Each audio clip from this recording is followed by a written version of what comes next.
This is Amy Chan from CakeDecoratingSchool.com, and if you like cake decorating, you're in the right place. Welcome to our flower series. In this video, we're going to be making buttercream zinnias. It's going to be broken down into steps so you can skip ahead or rewatch as desired.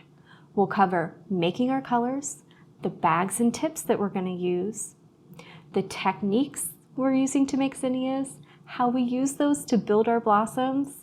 We'll practice on a flower nail, and then to finish it up, we'll practice on a cupcake as well. So let's start making the color for our buttercream zinnias. We're going to use liquid gel colors in a few different shades. We've got neon bright pink, red, lemon yellow. We're also going to use a little touch of sky blue. And finally, some coal black. We're using just simple or American style buttercream for these, but you could do them in other types of buttercream as well. And we're going to start with our darker pink color. So we're going to do a couple of drops of that neon bright pink, to make our darker pink color.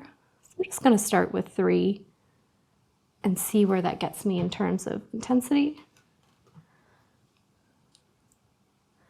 And I'm just going to give it 2 little drops of my red as well.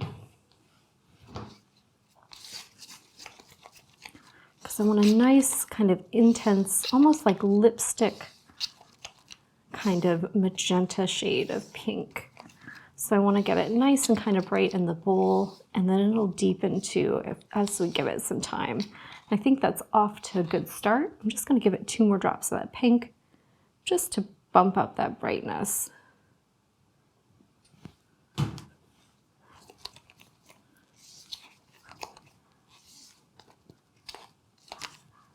And that's going to give us a beautiful, bright, intense magenta color. It's going to be fantastic. I think that's perfect just the way it is right now. Our second color is going to be a shade of light pink. So for this one, I'm just going to use a toothpick, and I've got a little bit of my neon bright pink and a tiny bit of that coal black out. And I'm just going to do some little specks. So a little bit of pink and just the tiniest little touch of that black, just to dull it, just to make it kind of a low chroma shade. I want it to still read pink, so if I've got too much black in there, I might need to add a little bit more of that pink. So if you get too much black, it can read a little more mauve or purple.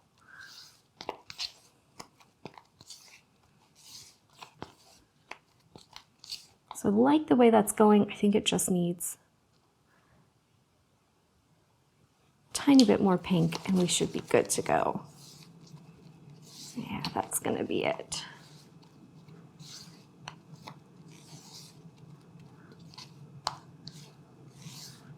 It's a lovely, nice shade of light pink, and it's just got that touch of black in it just to dull it out a tiny bit. So our third shade is going to be a nice light ice green. So I've got a little bit of that buttercream in my bowl. I'm going to go in with just a tiny bit of my lemon yellow. I put out a little bit of that in my sky blue, and I'm going to go more lemon than blue, so just a tiny bit of blue. And I'm also going to do the same thing I did with my light pink. I'm just going to add a tiny little speck of that black as well, because we're looking for kind of a cool shade that has a citrusy kind of vibe, but almost a touch of that kind of like ice plant feel. It's got a little gray in that green. We're getting there. It's nice and light right now. I think I just need to bump it up a little bit so it reads just a little bit better.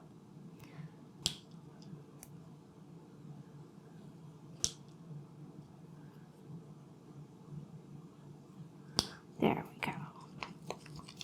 I think that should be enough color that'll read well against the 2 pinks that we've made, but not fight too much for attention, not try to stand out too much. And just give it just a hair more of that black. A tiny bit of yellow. And I think that's going to be fantastic.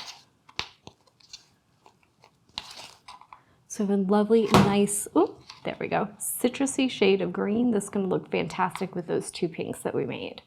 So we're going to use 3 12-inch decorating bags for this project. One we have fitted with a coupler, and you can see that has our dark or bright pink in it, that great magenta color. Currently have it fitted with our 104 petal tip, you can see there.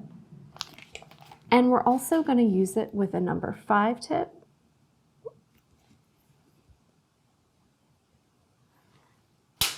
And with a number 14. So that really, really small star tip. We've got our light green in a bag with a number 2 tip. So nice little plain, there we go, plain round tip. And we've got that light pink in a bag with a 101 tip. So that's a smaller size of that petal tip. So same straight classic petal tip shape, just a smaller size for smaller petals. So let's go over the techniques that we're going to use to create these zinnias. For the petals, we're going to be making what I call J-shaped petals. And instead of that traditional petal where you're taking the tip from the center of the nail out and pulling back and making that almost teardrop shape, we're actually going to start at the outside edge of that flower nail. And we're going to have that bag almost in that lay flat position, back ends over at 3 o'clock. And we're going to do a nice little rotation to make a fat outside edge and then pull back. So these are actually really easy petals to create.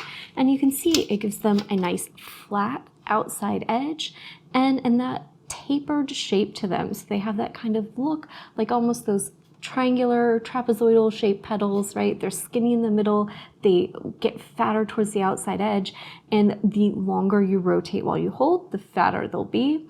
The shorter you rotate and hold on the outside edge, the skinnier they'll be. So we're going to do some with our 104 tip that are going to be longer and fatter, and then we're also going to do some of these with our 101 tip, and they will be shorter and narrower. And we're going to be doing them in those 2 different colors to create a nice effect. We're going to use our star tip for the center, and we're actually going to do that center just the same color as those outside edge darker petals. Zinnias have really great kind of, I don't know, infinite color combinations that they grow in. Some of them have greenish or brownish centers. Some of them, the centers are almost pink, and I love the ones that have those kind of bright pink, dark, intense centers. And to create our stars, we're going to use our 14 tip. Just like any other star, you want to be up off the surface. Squeeze till you get a nice full star, stop, and then pull away. And that's going to keep you from turning your stars into spikes. So you can see, because we're using a tiny tip, it's going to create tiny little stars. And that's going to help you get texture to the center of your flowers. And then the final thing we're going to do with the number 2 tip and that green color is create spikes. So we want to create these kind of little stameny looking deals on the outside edge around that center that we're going to make. And you're just going to hold that bag. Typically you can hold it either straight up and down or an angle, depends on exactly what you're doing. In this case, we're pulling our spikes to the side, so we're going to kind of go at a 45-degree angle, and we're going to hold, get a ball of frosting, and pull away while we're still squeezing, right? So unlike when you make a dot where you want to really finish squeezing and then kind of circle off to make a nice, clean, smooth top on it, this one we want to do the exact opposite, what we normally wouldn't do when we're piping, which is continue putting pressure on the bag as we pull away. So it's a lot like what you're going to do with a leaf tip to create that point. So that's going to give us those nice little spikes that are going to create stamens. So now that we've talked about the individual techniques, let's talk about how we use them to build our blossoms. So let's talk about building those zinnia blossoms. We're going to do a first step that I like to do that's actually kind of optional. I like to give my petals a slight curve to them to give those flowers just a little depth and kind of motion and movement. So I'm going to use my 104 tip, hold that back straight up and down, and spin my nail and just pipe a ring. This ring will help give it stability, but it'll also give those petals a little something to lay on top of that's going to give them a kind of curve that you otherwise wouldn't get. Some zinnias, though, have a very flat appearance, so you can skip the ring and instantly make a second style of zinnia based on whether or not you choose to do this first step. So for those J-shaped petals we talked about, we're going to start at the outside edge of the nail. We're going to pipe them so that they lay over that ring, and we're going to make sure we leave a void in the center. We're going to go in with that 104 tip again and pipe a second smaller ring.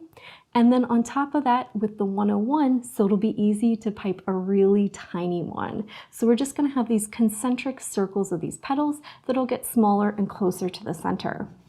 Then when we do our centers, you kind of have two options as well. If you want, we're going to use a number 5 tip and pipe a ball in there, do those stamens around it, and then cover that ball in those lovely little stars. If you feel like you're not really feeling that, you maybe want a center with a flatter profile, you can just go in and do a little ring of the green stamens and fill the center in with stars and make a flatter one. So this is an easy way to build your zinnias, and it gives you kind of 3 finish options. You can go full out and do all the steps, you can skip the number 5 tip, or you can skip the ring and instantly have 3 different styles of zinnias with slightly different looks to them. Change up the colors and the possibilities start to be endless. Now that we've talked about how we're building them, let's practice one on a nail. So let's start piping our zinnias. We're going to start by holding our bag with our 104 tip just straight up and down, and right along the outside edge of that flower nail, we're just going to pipe a nice little ring. That's going to be a nice little support for those petals and give them just a little bit of a curve on that outside edge. And then we're going to pipe them so that they lay over it. So we're going to just start out here. You'll notice my bag is pointing, so the back end is kind of towards the 3 o'clock position. We're kind of laying flat. The fat end of the tip is towards the center, the skinny end is out, and we're just going to rotate a tiny bit and then pull towards the center. We want to make sure that we're leaving a nice void in there. So then we're just going to repeat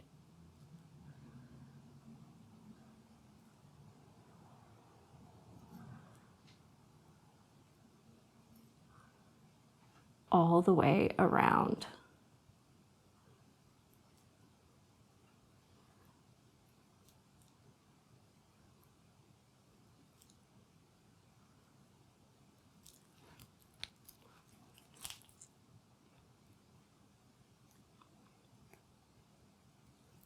We just want to go until we get to that last one, and on the last one, in order to get the petal in without disturbing it, you might have to rock the back end of your bag up a little bit when you're pulling in, and that's totally normal.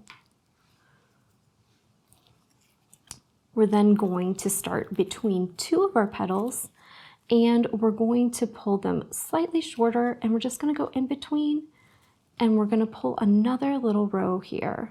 So just between 2, nice and short. This gives you that little offset feel to them. It might not happen with every single one. Try to leave a void if you can. If you start to touch in the center though, that's fine. Eventually we're going to close up that gap completely, but you can see by doing them shorter and on top, it's starting to give it a nice feel like it's got a rounded shape to it, and that's beautiful. I'm going to then switch to our other bag with the 101 tip and do another row of shorter, smaller petals just the same way.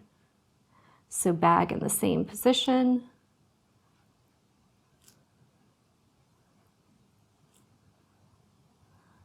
Nice and short.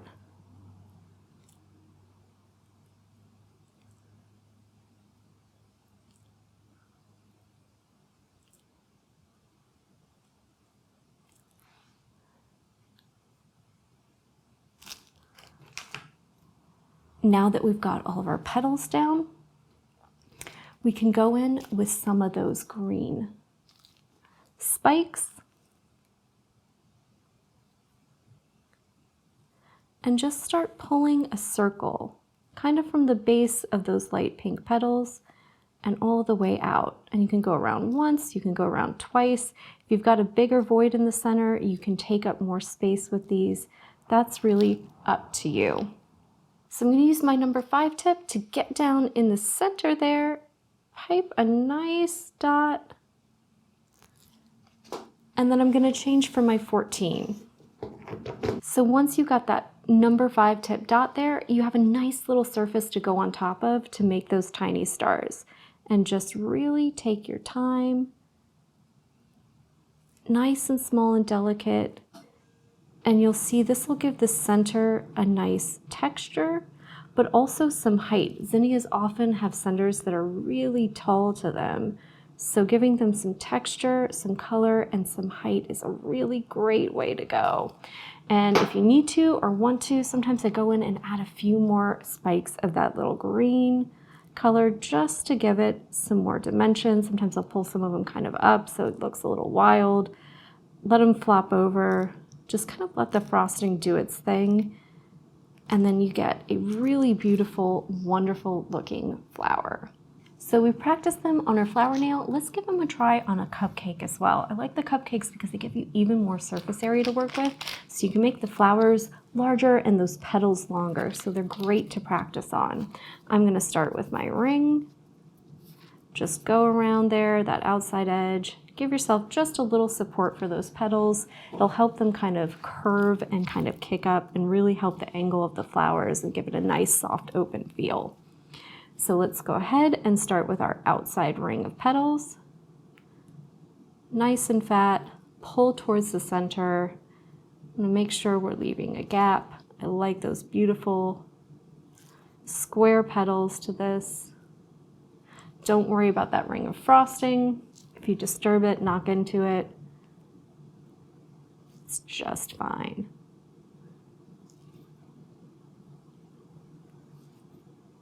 Just a little squeeze. And since I'm using a cupcake and not on my flower nail, instead of twisting, I'm just moving the bag a little bit to create these petals now.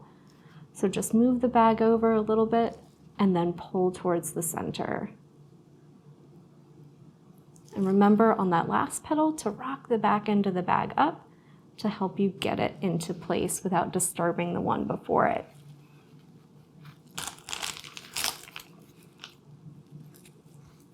Just gonna clean off the tip of my bag, and then I'm gonna go in with that second row of petals.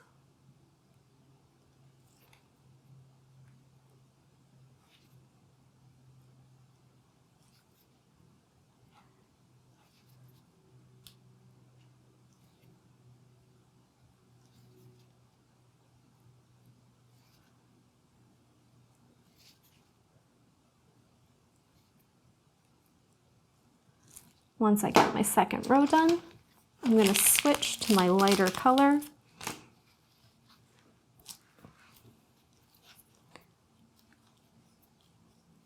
And go in for a nice third row.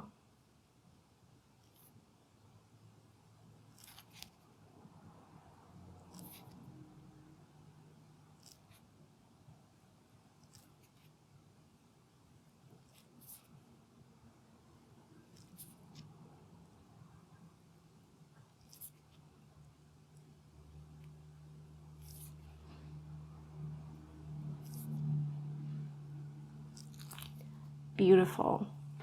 So now that we've got that third row of lighter petals on there, I'm just going to go in with my green and pull some of those great stamens. I'm just going to follow the angle of the petals, some long, some short. Just really get down in there. Make sure that you're connecting to the frosting before you start pulling so you get some control, right? They'll stay in place for you.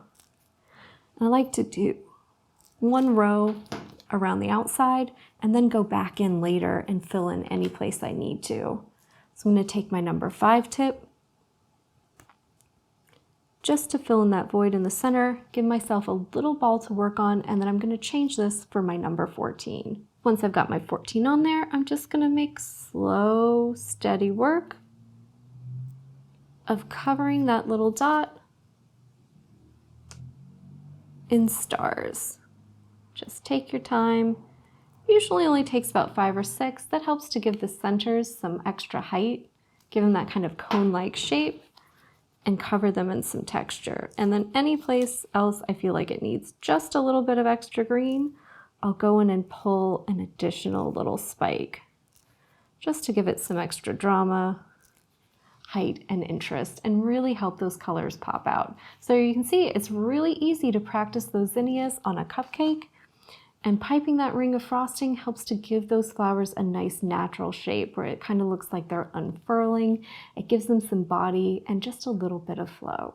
If you enjoyed this video and you'd like more about the cake decorating materials and equipment we use, or just some inspirational videos about cake decorating itself, you can follow us on Insta or YouTube at Cake Decorating School. If you'd like to know more about yearly membership and what it entails, you can go to www.cakedecoratingschool.com for more information. And if you're interested in these products, you can check the links in the description.